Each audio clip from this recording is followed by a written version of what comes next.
გორში ამ წუთებში საკრებულოს ხდომა იწყება, რომელზე დაასწრებასაც ის მოქალაქეები ცდილობენ, ვინც ქვეყანაში მიმდინარე მოვლენებს უკვე 79 დღეა უწყვეტად აპროტესტებენ.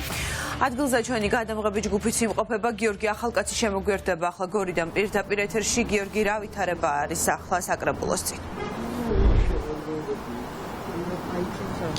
ნინო, მოქალაქეების ნაწილი უკვე შეიკრიბა გორში ადმინისტრაციულ შენობასთან. მე ვთხოვ ოპერატორს პირდაპირ ეთერში გვაჩვენოს ეს ადამიანები, რომლებიც აქ დგანან სხვადასხვა ტრანსპარანტებით. აქ თქვენ ხედავთ სასტიკად ნაცემ და ნაწამებ ადამიანებს, რომლებიც ფოტოზე არიან დატანილები და პარალელურად აქ არის გაკეთებული წარწერები. ვითხოვთ ახალ და სამართლიან არჩევნებს გაათავისუფლეთ რეჟიმის პატიმრები, ამბობენ ადამიანები, რომლებიც ცოტა ხანში საკრებულოს ხდომაზე. ისინი დაესწრებიან საკრებულოს ხდომას და ასევე მოსთხოვენ საკრებულოს ხელმძღვანელ პირებს, რომ მათი ხმა მოისმინონ და ასე ვთქვათ, უთხრან ის სათქმელი, რაც აქვთ აქ მოსულ ადამიანებს. მოგესალმებით, პირდაპირ ეთერში ვართ. გითხარით, რატომ მოხვედით აქ, რატომ მოიტანეთ ეს ფოტოები და რა არის მიზანი საკრებულოს ხდომაზე თქვენი დასწრების?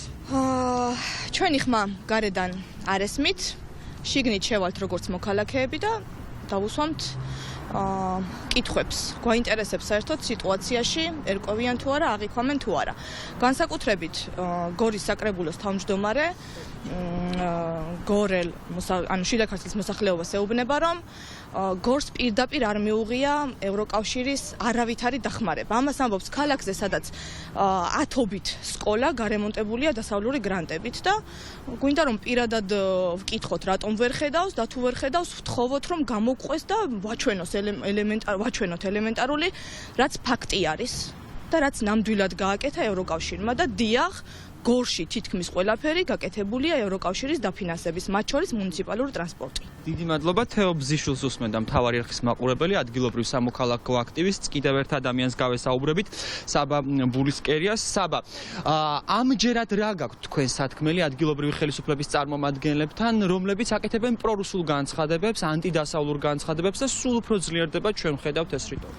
გორის ადგილობრივ ხელისუფლებასთან, გორის სამოქალაქო აქტივისტებს გვაქვს შეკითხვა, თუ რას ფიქრობენ აი ამ ადამიანებზე, ეს არის ინციდენტი თუ ძალადობა, რამ გამოიწვია ეს ყველაფერი და რა პოზიცია აქვს ზოგადად იმ დაკავებულზე, დაშავებულ ადამიანებზე, რომლებიც ვიცით რომ ნოემბრის შემდეგ ფაქტობრივად დღე არ არის, რომ არ მოხდეს ან რაღაც დახვედრა, ან დაკავება, ან ამ შემდეგ და ამ შემდეგ. გორში არის მრავალი პრობლემა, რომელიც აღმოფხვრა ევროკავშირის დახმარებამ, ევროკავშირმა ძალიან დიდი დახმარების ხელი გაუწია ზოგადად ამ ქალაქს და ამ საკითხზე რას ფიქრობენ გორის საკრებულოს წევრები, გვინდა თუ არა ევროპა გორში და ხო, კიდე მე მაქვს თავარი შეკითხვა, რამდენად ფიქრობენ ისინი, რომ ნაუმარმა ქალაქმა, გორელებმა უნდა მოუხადონ ბოდიში რუსეთს. დიდი მადლობა. აქ სამოქალაქო აქტივისტების გარდა იკრიბებიან ასევე პოლიტიკოსები, ლელოს წარმომადგენელს გელა შარვაშიძეს ვხედავ. ბატონო გელა, თქვენ პირადად რატომ მოხვედით, რა გაქვთ სათქმელი საკრებულოს მაღალჩინოსნებს? ძალიან ბევრი. ის სიმართლე, რომელიც უნდა გამოფენილიყო გარეთ, იმალება შიგნით. ამიტომ ვცდილობთ ჩვენ შიგნიდან შევახციოთ შიგნით და უთხრათ საკრებულოს თავმჯდომარეს თავისი შემადგენლობით, რომ თქვენ სიმართლე თუ რა დახმარებას უწევთ დასავლეთი, არა მარტო ქალაქ გორს, მთლიან საქართველოს. ძალიან დიდი მადლობა. ასეთი ვითარება არის გორის საკრებულოსთან, სადაც ასევე მობილიზებულები არიან სამართალდამცველები. აი ამ ადამიანებიდან ხელმარჯვნივ იმყოფებიან ახლა პოლიციელები.